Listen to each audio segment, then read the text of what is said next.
Nos visita esta noche Vanessa Gelmi, que es psicóloga y además ella se va a encargar después de contar, si quiere, la experiencia que tuvo en el COVID. Me parece que es interesante conocerla. Así que antes que nada, muy buenas noches y gracias por haber venido, Vanessa. Bueno, muchas gracias por haberme invitado.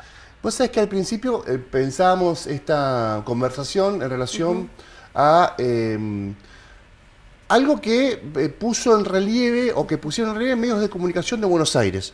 Esta salida de cierta franja etaria de lo que se considera la pospandemia. O la salida del aislamiento o de la pandemia hacia un esquema de pospandemia. Y ahí, en ese escáner muy de trazo grueso, muy ligero, pero consultando a fuentes sobre el fenómeno, y principalmente en Ciudad de Buenos Aires, reconocían nuevas depresiones, nuevas angustias, más aislamiento, retracción a la vida social, a relacionarse con otras personas, miedo a enfermarse, fenómenos que obviamente el COVID los encendió, los avivó. Uno imagina que sucedió así y hace mucho tiempo que teníamos ganas de hablar sobre esta situación que se describía a nivel capital en Santa Fe. Si eso puede ser esa foto que los medios mostraron allá, es una foto que es parecida a la nuestra, según la mirada y lo que podés recoger vos de la consulta de otros colegas. Bien, mira, pensando un poco lo que estabas diciendo, justo hace muy poquitos días fue el Día de la Salud Mental. Y hubo como un eslogan ese día que citaba y decía: no hay salud sin salud mental. Cuando vos me preguntabas sobre los jóvenes, ¿no? Para arrancar. ¿Sí? Exactamente. Entonces, pensaba, yo aparte de ser psicóloga y trabajar con jóvenes adolescentes, los cuales son una población muy hermosa para trabajar, el entusiasmo de la juventud y demás, también doy clases, entonces eso hace que esté ubicada o que tenga cierto contacto con esto que mencionás, ¿no? Que esto con que ese universo. Exactamente. Eso que se veía o que nombrabas en Capital Federal, en Buenos Aires, también se ve acá. ¿Sí? Por lo menos en la parte de Santa Fe, en la parte de Santo Tomé y demás.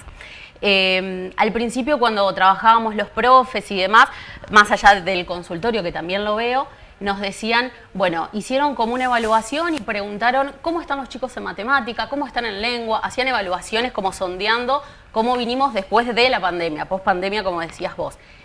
Perfecto, ¿no? Pero nadie preguntó cómo estaban emocionalmente los jóvenes, los adolescentes. ¿Sí? Las adolescentes. Entonces, eso fue un tema. Nadie preguntó cómo se veían afectivamente, qué emociones estaban experimentando. Entonces, ahora lo estamos viendo, después de unos cuantos meses, cuáles son estos efectos. Vos al principio hablabas y decías, nombrabas patologías. ¿Sí? Es una forma de llamarlo también, enfermedades mentales que tienen que ver con la salud mental. Si vamos a la definición de salud mental, es el ámbito donde se mueve la persona en una cuestión emocional, social, mental, ¿sí? Y que pueda desarrollar las actividades de su vida de una manera satisfactoria. Eso es, en grandes rasgos, no me quiero poner muy teórica, pero lo que es salud mental. Entonces, me pregunto, ¿no? ¿Cómo están esos adolescentes después? ¿Alguien les preguntó cómo estaban en la escuela, por ejemplo? Salieron del aislamiento total y fueron al aula. Entonces, esto lo estamos viendo mucho en las escuelas, en los colegios. Si le preguntás a cualquier docente, lo va a ver cómo cuesta, o te lo puede mencionar, no solo yo te lo puedo decir, cómo cuesta el silencio, cómo cuesta concentrarse, cuánta dependencia hay en el celular también, ¿no? Entonces, eso por un lado. Después, por el otro, lo que me ibas preguntando en cuanto a consultorio, esto se ve muchísimo. Mucho. Pensemos, por ejemplo, en lo que es la salud emocional. Sí. Un breve asterisco. Se me ocurren dos cuestiones, si querés las incluís ahora en esta explicación que estabas por dar. El temor al contacto físico, a relacionarse con el otro, y las crisis de pánico o de angustia que puedan aparecer a raíz de aquel temor, digamos, que nos dejó la pandemia. Que nos dejó, digo, porque nos incluimos todos, ¿no? Sí. Bien, si hablamos de angustia, me gustaría hacer una diferenciación.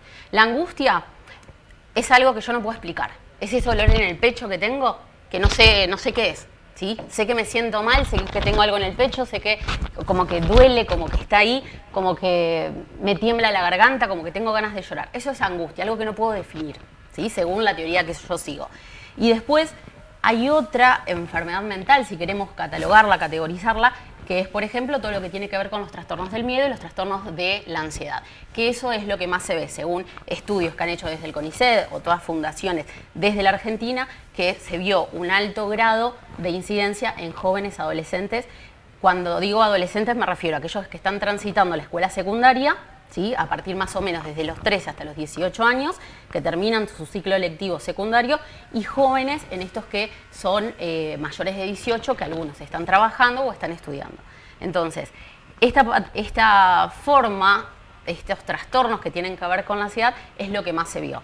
Y después una alta incidencia de la depresión. Pero si tenemos que focalizarnos en lo que estamos viendo y en lo que dicen los estudios, que es lo más válido, digamos, es la ansiedad un gran predominio de esto, ¿sí? Atribuible a la experiencia COVID. Totalmente. ¿Qué es la ansiedad? A ver, si vos me preguntás, y esto me gusta mucho aclararlo, la ansiedad es necesaria, es una emoción, si la podemos definir de alguna manera, que nos incita a hacer cosas, nos motiva, energía en acción es eso. Es un motor. ¿Sí? Claro. Yo quiero preparar una clase, quiero preparar una psicoeducación, entonces me motiva, es como ansiosa. Bueno, ¿qué voy a hacer? ¿Qué personas van a venir? ¿Va a tener llegada la propuesta que voy a hacer? Eso es una ansiedad funcional. ¿Qué pasa cuando esta ansiedad necesaria para la vida se da en desmedida? ¿Sí? La ansiedad es, a mí me gusta decirle, prima hermana del miedo. ¿Sí? El miedo es algo que conocemos, es una emoción básica, ¿sí? Que viene de repente. Veo ahí un perro que me da miedo, me quedo paralizada, huyo, lo que sea. La ansiedad es un poco más compleja y lo que hace es una evaluación, un análisis de esa situación que me da temor, que siento que no puedo, pienso que no puedo modificarla, y ahí es cuando se dan desmedida, ¿sí? Entonces podemos hablar de una ansiedad funcional o una ansiedad disfuncional. La funcional es la necesaria para la vida, no afecta a las esferas, pero la disfuncional sí. Y ahí viene lo que vos estás diciendo. Disfuncional, por ejemplo, en un adolescente que no se puede relacionar con sus amigos, que no se puede relacionar con la gente del club, que le cuesta hablar. Entonces, ¿qué pasa? Buscan en internet y ya saben, y se autodiagnostican fobia social. Entonces, ahí viene una cadena. Ante una situación, por ejemplo, en términos escolares, tengo que dar un examen adelante de todos mis compañeros. Entonces, la situación es esa, concreta. Vos, yo, cualquiera de los que estamos acá, hemos dado una lección en la secundaria. Pero a algunos los abruma más que a otros, Totalmente, ¿no? Totalmente. Claro. Eso eran situaciones que se daban muy puntualmente. Ahora lo hemos generalizado. Y esa es la cuestión. Pienso en aquel modelo áulico, no sé si hoy sigue siendo así, en donde no importa, la maestra identificaba al más histriónico y al más tímido, y los dos iban al frente a dar, y tenían que rendir bien, ¿no? Hoy a los ojos de hoy, la perspectiva de hoy, fue un poco cruel eso. Totalmente. Con el tímido, ¿no? Totalmente, totalmente. Pensá que la persona que tiene un poquito su ansiedad elevada, no hablo de un trastorno, un poquito su ansiedad elevada, la pasa muy mal. Cuando va al frente y ve que todos sus compañeros se están riendo, o que se pone rojo, o que empieza a temblar, o que le sudoran las manos, ¿sí? Son síntomas muy comunes de ansiedad, ¿sí? Entonces, imagínate cómo puede ser el resto, ¿sí? Y eso se ve mucho. Este modelo áulico que vos decías sigue estando. Porque la escuela por ahí, y esta es una opinión muy personal y me hago cargo, quedó bastante desactualizada a los jóvenes de ahora. Y esa es toda una cuestión. Y probablemente la de dentro de 5 años la de ahora sea muy vetusta en relación a la que vamos a experimentar dentro de 5 años, esa escuela, ¿no? Porque los cambios son más vertiginosos. Respecto a lo áulico y respecto a la forma de transmitir los conocimientos. Mira, yo cuando voy al proceso de la clínica, ¿sí? Cuando viene un adolescente menor de edad, siempre la forma de trabajar es con los papás. Papás, mamás, quienes sean los adultos responsables. Entonces yo trato de explicarles y decirles, yo ya pasé los 30 hace rato, ¿no? Entonces no soy una nativa digital. Con todo respeto, calculo que vos tampoco. Entonces, yo pasé los 30 hace rato. Entonces, un poco esto les explico, ¿no?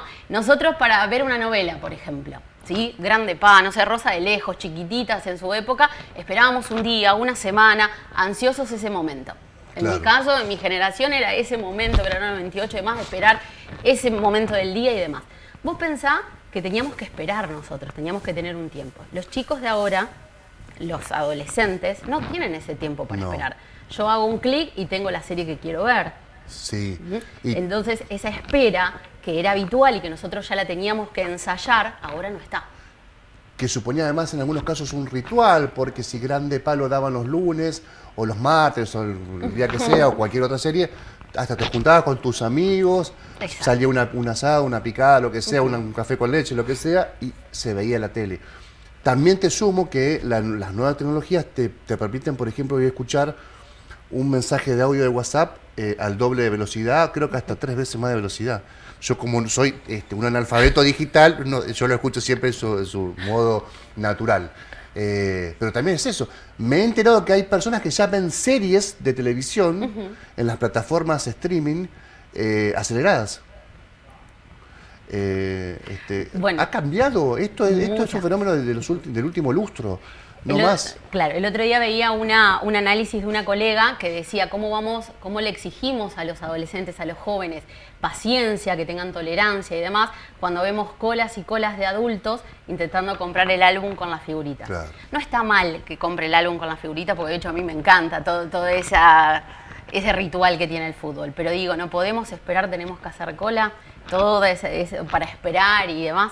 No tenemos una cultura enfocada en la tolerancia, en la paciencia, y cada vez todo lo que tiene que ver con lo digital y demás lo va acelerando. El tema es que nosotros tenemos otro ritmo como humanos. ¿Quedó el miedo a la enfermedad? ¿Quedó el miedo a la muerte? ¿Quedó el miedo a quedar con cierta discapacidad? Porque el COVID nos dejó todo eso. La enfermedad, la muerte, la discapacidad. Si vos me lo preguntás en adolescentes, en jóvenes, desde mi experiencia y con la población que trabajo, eso no lo veo. Sí veo un miedo al futuro, veo el miedo a qué será en este país y demás, qué podemos hacer, que eso es propiamente ansiedad, ¿sí? Más un miedo al futuro, al no saber qué hacer. Si lo pensamos en poblaciones un poco más grandes, rondando los 60, 50 y demás, sí está esta persecución, si querés decirle, o este miedo que ha quedado a la enfermedad próxima a la muerte, digamos. Porque ha habido casos, ha habido situaciones, digamos, es un miedo real que ha estado. Pero no está, o por lo menos no hay estudios que aseveren que en adolescentes, en jóvenes, esté ese miedo a la muerte rondando. Sí hubo momentos de tensión y demás que tienen que ver, me parece, más con la convivencia, con la familia, con esto de la tolerancia en lo básico, ¿no? En esto de los distintos horarios, los trastornos de sueño es otra historia, y esto no solo es en jóvenes, sino en toda la población en general, gente que quedó después del COVID y que no se pudo adaptar a los nuevos horarios, ¿sí? Recordemos que en una primera instancia no había horario. Claro, ¿sí? Y quienes no tenían una rutina se vieron muy desfavorecidos con esto. Y los que no se pudieron adaptar a la convivencia 24/7, ¿no? Que fue hasta... generó hasta divorcios, separaciones. Divorcios, separaciones, también generó uniones, ¿no? Pero o las profundizó, sí, también, sí. Pero, claro, bueno, toda una organización personal basada en horarios y una rutina, de golpe, venís a 120, frenás a 0 y te encontrás con todos juntos viviendo dentro de un domicilio. El fenómeno, el paso de la presencialidad o del aislamiento a la presencialidad plena tuvo en Santa Fe y en el país en general lo que se llamó la escuela con burbujas. Exacto. Las escuelas con burbujas permitían tener burbujas de 11, 12, 15 chicos, es decir, menos chicos que el curso entero. Ya ahí te generaba, no sé, otro tipo de comunicación entre el docente y el alumno. Y por otra parte, esto me lo comentaba un dirigente sindical, disminuyeron notablemente las patologías de enfermedades de los docentes a partir que esa relación, no te digo íntima, pero más personalizada con el alumno, no te hacía levantar el tono de voz, trabajabas más relajado, no se enfermaban tanto los chicos de una burbuja en relación a los de la otra. No hubo tantas suplencias, me comentaba también este mismo dirigente del sindical. Digo, ahí también hay un fenómeno para observar, para salirse del modelo que veníamos hablando de la educación más tradicional. Yo con los docentes, siempre que tengo la oportunidad, les digo que para mí son causa de admiración. Primero porque creo que no se dan una idea de lo que generan en sus alumnos, alumnas de cualquier edad. ¿Sí? Este fenómeno que vos decís de la pandemia era que el docente esté en su casa, quizá con hijos, con su familia, dando vueltas y demás. La verdad que lo que te contaron y demás no lo sé, no tengo los datos y demás, pero me imagino también que tiene que ver con no esforzar la voz. Vos imagínate que hay cursos de 30 alumnos, 30 alumnas y hay cursos de 40. ¿Sí? Que esa es otra cuestión y es otro debate, pero también esto de elevar la voz también complica enfermedades respiratorias, de la voz y demás. Estaba viendo que se generaron nuevos diplomados en enfermedades de la voz, imagínate lo que eso causa, ¿no? Entonces, volviendo un poco a tu pregunta, sí, ha cambiado muchísimo la pandemia. La forma de relacionarse, cuando iban los chicos en burbuja, tenían miedo de que vuelva la otra burbuja, que cómo se iban a llevar, que cómo iban a estar y demás. Bueno, y eso siempre explicándole, por lo menos desde mi ciencia, que eso es un poco ansiedad, ¿no? Cómo voy a afrontar que vuelvan otros 15 más, que estamos cómodos acá a los 30.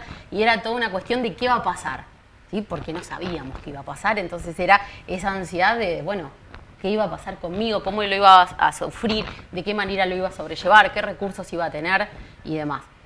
Y bueno, y creo que también esto es, hablando un poco de salud mental, que es el título que recién veía ahí en el spot, claro, en el Zócalo, esto de la salud mental la construimos entre todos y tiene que estar en tema, en eje. ¿Sí? ¿Y está? Para mí está empezando recién a estar. Hoy una paciente que le pedí permiso para contarlo, una paciente adolescente de 17 años me decía, estoy enojada porque veo que mi grupo de amigas tenemos todas los mismos problemas. Yo le pregunto, ¿qué problemas tenés? Y me dice, esto de los mamos con el cuerpo, de la comida, de no podernos dormir, de qué va a pasar. Por lo menos eso fue una apreciación de ella. Entonces, cuando hablo de salud mental, también hablo de todos estos estereotipos, de todas las exigencias que sufren los jóvenes a nivel corporal, a nivel mental, a nivel afectivo. Recordemos que nosotros no somos solamente mente y cuerpo, nosotros somos una integralidad. Entonces se exige muchísimo a los jóvenes, se les exige que sean aplicados en la escuela, se les exige que sean afectivos, se les exige que sean sociables, que sean lindos y flacos. Que sean lindos, flacos y que cumplan con la heteronorma encima. Sí. Y eso... yo creo que los jóvenes... Bueno, esto último, por suerte, con un clic interesante en los últimos años, ¿no? Sí, muy a poco. El problema es si los clics lo hacen los adultos y las adultas. Está bien, sí. Pero cada vez más chicos con chicos tomados de la mano, chicas con chicas. Lo que hubiese sido un escándalo de proporciones, y también me voy a una década atrás, está bueno que suceda. Que no sea tanto prurito en hablar de ese tipo de relaciones, ¿no? Yo creo que los adolescentes, las adolescentes, no tienen tantos, permitime en una jerga más juvenil, no tienen tantos mambos para hablar de eso, para hablar de su sexualidad, no hay tantos mambos. Los que sí tenemos más tapujos o más prejuicios, estereotipos, somos los adultos, quienes nos encargamos de educar a esos chicos. Te hago una última pregunta, sí. No sé si es de tu universo de consultas, pero me imagino que tenés una opinión. Los consumos problemáticos, para decirlo de otro modo más sencillo, las drogas legales, como el alcohol, o las ilegales, ¿representan el mismo problema que representaron siempre para los adolescentes y los jóvenes, o lo ves acrecentado? Es un eterno debate, ese sí, está acrecentado o en realidad ahora sabemos más. Sabemos más, conocemos más historias y demás. Me parece, desde lo que escucho, no es mi área en absoluto de incumbencia, porque es un área de consumos problemáticos dentro de la psicología, que es admirable el trabajo que hacen, sobre todo interdisciplinario, porque si no, no se podría hacer. Lo que veo es que está más al alcance de la mano. ¿Sí? Que cualquiera pueda acceder a alguna droga o al alcohol o lo que sea. Hace muy poco en Santa Fe, si no me equivoco, el fin de semana pasado desarticularon una fiesta y demás. ¿Está mal tomar alcohol? A mi criterio no. Está mal, a ver, el tema es cuánto consumo, en qué momentos lo consumo, qué estoy tratando de tapar con ese alcohol. ¿Sí? Esa es la cuestión, ese me parece que es el debate. Gracias por la visita. No, por ¿Mañana favor. es el día del psicólogo? Sí, eso te iba a decir. Así que anticipadamente que pases feliz día. Bueno, muchas Un gracias. gran día. Y que los pacientes si pueden aportar algún regalo también Puede ser. para la psicóloga, para la psico, lo espera. Gracias de vuelta por la visita. Por favor.